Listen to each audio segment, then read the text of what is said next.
Bonjour, je suis Hakim L'Alam et je vous propose ma chronique du dimanche 6 août 2023. Elle s'intitule Le Meftah, la clé. Bah, on l'a perdue. Vous entendez la petite zizik? Mais si, tendez bien l'oreille et vous percevrez les notes de cette musique lancinante qui flotte dans l'air ces dernières heures. Elle accompagne un refrain, un seul. Ouvrez les frontières avec le Maroc, ouvrez!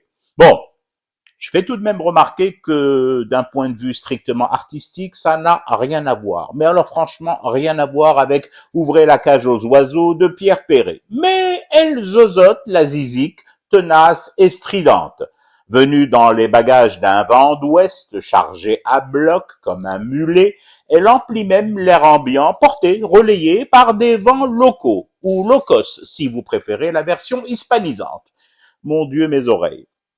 Tout le monde et n'importe qui s'improvise chanteur, voire boys band. Ce n'est pas possible qu'il y ait autant de personnes oisives en alerte aux frontières, surveillant les barrières et n'attendant que le bon moment pour demander, que dis-je, pour implorer que ces barrières se lèvent enfin et que les mulets soient acceptés en transhumance vénéneuse et venimeuse chez nous. Ils sont payés à cette permanence ou quoi? Ils n'ont pas un autre boulot, disons, moins chantant faux? Parce que, نتفاهموا برك. La barrière, elle reste baissée. Yani juste pour clore définitivement ce chapitre lassant, pour en terminer avec Tama, pour tourner la page et la 4e de couverture du livre Nanar, pour d'achever le mort, pour lire la Fatiha sur le cadavre et la Khatima sur la dépouille de l'embaumeur. En un mot, commençant et en Dem Shuhada de 1963, rire cette frontière, on ne l'ouvre pas.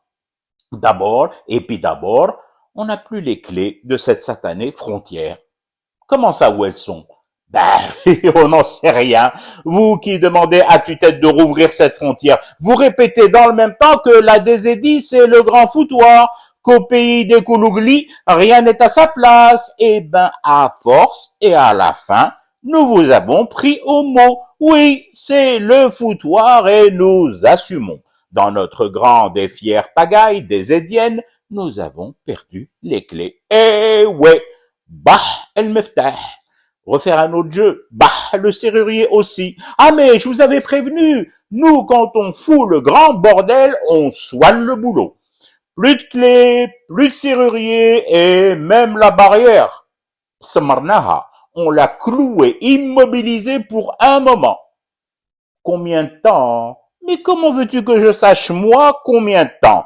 Je vais tout de même pas me mettre à mon tour à te réciter en zozotant le sketch de Fernand Reynaud. Le fût mettra un certain temps pour refroidir, hein? Disons que, vu le stock de thé que nous avons emmagasiné, vu que nous sommes connus pour notre ternente, vu que nous ne gagnerons franchement rien à la rouvrir, cette frontière, vu tout ça, et un tas d'autres raisons qui obstruent, encombrent le poste frontière, à mon avis, à mon humble avis, la barrière, elle ne se lèvera pas de sitôt. Pas avant que nous ne terminions ce thé que nous fumons pour rester éveillés à votre cauchemar qui continue. En clair et en Koulougli, c'est pas demain la veille. C'était Hakim L'Alam, je vous retrouve demain pour une autre chronique et une autre façon de dire son amour à l'Algérie.